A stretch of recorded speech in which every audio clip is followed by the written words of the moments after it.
Salam dəyərli izləyicilər. Bugünkü izahımız olacaq Ərəb-İsrail müharibəsi. Ərəb-İsrail müharibəsi İsrail və Fələstin arasında baş verən bir silahlı münaqişədir və hal-hazırda da həllini tapmayan bir münaqişədir.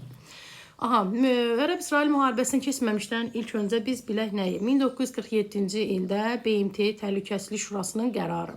Deməli, bu hissədən davam edək. 1947-ci ildə BMT qərar qəbul edir və qərarda nə göstərilir? Göstərilir ki, Fələstin ərazisi 2 hissəyə bölünməlidir. Deməli, 47-ci il oldu qətnamə. Göstərilir ki, Fələstin ərazisi 2 hissəyə bölünməlidir. Bir hissəsində, yəni Fələstin və İsrail dövlətlərinin yaradılması haqqında burada qərar qəbul olundu. Qüds şəhərinə amma beynəlxalq status verildi. Yəni Qüds beynəlxalq statusuna malik olmalıydı. Dedik 1947-ci il qərarı necə oldu? Fələstin ərazisi 2 hissəyə bölündü.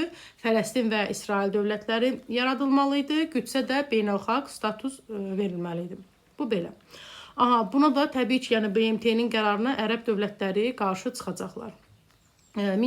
İsrail dövləti nə vaxt yaranır? 1948-ci ildə İsrail yarandı. Yəni müstəqil İsrail dövləti yaradıldı. Və bu da təbii ki, ərəb dövlətlərinin narazılığına səbəb oldu. Hansı ərəb dövlətləridir ki, narazılıq etdi? Misirdir, İraqdır, İordaniyadır, Səudiyyə Ərəbistanıdır, Livandır, Suriyadır. Deməli, İsrail dövləti nə vaxt yarandı? 1948-də. Ərəb dövlətləri isə buna qarşı çıxdı. Hansı ərəb dövlətləridir? Deməli, Səudiyyə Ərəbistanıdır, Livandır, Suriyadır, İraqdır, İordaniyadır. Bunlar, yəni İsraili tanımırlar və İsrailə müharibə elan edirlər. Və beləliklə birinci Ərəb-İsrail müharibəsi başlayacaq. Neçənci il oldu? 1948-ci ildə başladı. Və bu müharibə kimin qələbəsi ilə başa çatdı? Təbii ki, İsrailin qələbəsi ilə başa çatdı. 1948-ci ildə oldu. Bununla da yəni Ərəb-İsrail münaqişəsinin əsası qoyuldu.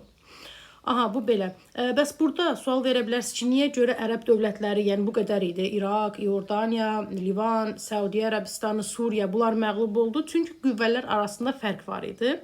Qüvvələr arasında fərq bir budur, yaxşı müharibənin yaxşı idarə olunmaması, həmçinin İsrailə xaricdən silah-sursat dəstəyi olurdu deyə ərəb dövlətləri 1948-ci il müharibəsində məğlub oldu. Bu belə. Sonra danışaq nədən? Yasir Ərəfatdan. Yasir Ərəfat o kimdir? Fələstin Azadlıq Təşkilatının yaradandı. 1964-cü ildə yaradılmışdı o Fələstin Azadlıq Təşkilatı. Yasir Ərəfatın rəhbərliyi altındadır. Yəni İsrailə qarşı bir mübarizə idi. 1964-cü ildə oldu. Sonra davam edək nədən? İkinci Ərəb-İsrail müharibəsi. İkinci Ərəb-İsrail müharibəsi biz buna bəzən 6 günlük müharibə də deyə bilərik. Və neçənci ildə baş verdi? 1967-ci ildə baş verdi. Bəs Fələstin Azadlıq Təşkilatı nə vaxt oldu? 1964. İkinci Ərəb-İsrail müharibəsi nə vaxt oldu? 1967-ci ildədir. 6 günlük müharibədir. Burada yenə də İsrail qalib gəldi. Və hansı ərazilər ələ keçirdi? Ələ keçirdiyi ərazilər oldu. Sinay yarımadasıdır, Qəzza ərazisidir, bir də Şərqi Qüdsdür. Deməli, 1967-də İsrail qalib gəldi. Hansı ərazilər tutdu? Sinay yarımadasıdır, Qəzzadır, bir də Şərqi Qüdsdür. Bu əraziləri İsrail tutdu.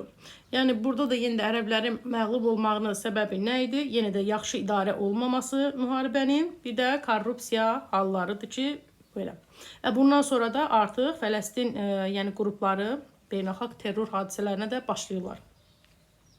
Sonra davam edək nədən? Üçüncü Ərəb-İsrail müharibəsi. Üçüncü Ərəb-İsrail müharibəsi neçənci ildə başladı? 1973-cü ildə baş verdi. Birinci nə vaxt oldu? 48. İkinci nə vaxt oldu? 67. Üçüncü nə vaxt oldu? 1973-cü ildə baş verdi. Müharibənin səbəbi nədir? Dedik ki, birincidə də, ikincidə də Ərəb birliyi məğlub oldu və həmin o ərəb dövlətləri ərazilərdə itirdi. Biz dedik ki, məsələn, ikincidə itirdi Sinay yarımadası, Qəzzadır, Şərqi Qüdsdür. Ərəb dövlətləri bu itirilmiş ərazilərlə razılaşmır, barışmır və itirilmiş əraziləri geri qaytarmaq istəyir. Ona görə də 1973-cü ildə 3-cü Ərəb-İsrail Üçüncü Ərəb-İsrail müharibəsi baş verdi. Və bu üçüncü Ərəb-İsrail müharibəsində iştirakçı dövlətlər, yəni ərəblər, ərəb dövlətlərinə də, İsrailə də kömək gəlirdi xaricdə. Məsələn, ərəblərə SSR kömək eləyirdi, İsrailə də ABŞ, yəni kömək eləyirdi, maddi və silah-sursat yardım edirdi. Və nəticəsi nə oldu? Nəticəsində də yenə də İsrail qalib gəldi və ərəb ölkələrinə yəni gücünü sübut etdi. Sonra həmçinin tez-tez sual düşə bilər ki, hansı Ərəb-İsrail müharibəsi ki, orada ilk dəfə, yəni ərəb dövlətləri neftin qiymətini qaldırdı, 4 dəfə qaldırdı və dünyada neft şoku yarandı, məhz 3-cü Ərəb-İsrail müharibəsindədir. Sonra bir də nədən danışaq? Bayaq qeyd elədim ki, Ərəb-İsrail müharibəsində ərəb dövlətlərində, məsələn, Misir idi, İraq idi, İordaniyadır, Səudiyyə Ərəbistandır, Suriyadır, bunlar iştirak edirdi.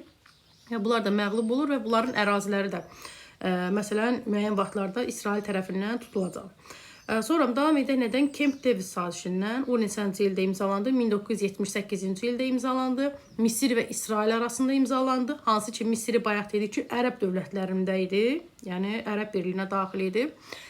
Amma burada isə onlardan üz döndərir və İsrail ilə yaxınlaşır, çünki ərazisi itirilmişdi və Camp David sazişinin əsasən 1978 itirdiyi ərazini və geri qaytaracaq. Və belə deyək, hansı ərazidə o itirdiyi ərazi? Sinay yarımadasıdır. Və İsrailin də yəni müstəqilliyini tanıyacaq. 1967-ci ildə bayaq demədim onu, 1967-ci ildə Sinay yarımadasını tutmuşdu İsrail və onu qaytarır Misirə, Camp David sazişinin əsasən. Əvəzində də Misir, İsrailin, yəni dövlət müstəqilliyini tanıyacaq. Sonra davam edən nədən? Neçənci ildə İsrail Qüdsü özünün vahid və bölünməz paytaxt elan elədi 1980-ci ildə və bu da təbii ki, narazılığı daha da artıran bir amil oldu 1980-ci ildə. Sonra davam edək nədən? Washington sazişi. Washington sazişi neçənci ildədir? Washington sazişi 1993-cü ildə imzalandı.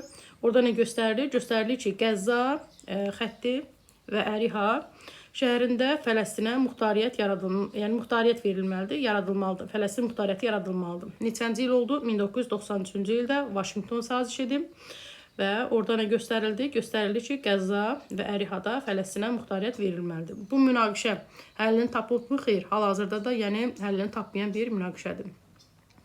Sonra mövzumuz bu qədərdir və onu da qeyd edeyim ki, Quranda da Qüds şəhəri haqqında yəni məlumat var. Yəni bu hissəni də istəsəz özünüz videonu dayandırıb oxuya bilərsiniz. Belə, bugünkü izahımız da bu qədər. Diqqətlə dinləsəz, əmin olun ki, dərsi mənimsəyə bilərsiniz. İmtahanın da bir sualı məhz buradandır. Sağ olun, hələlik.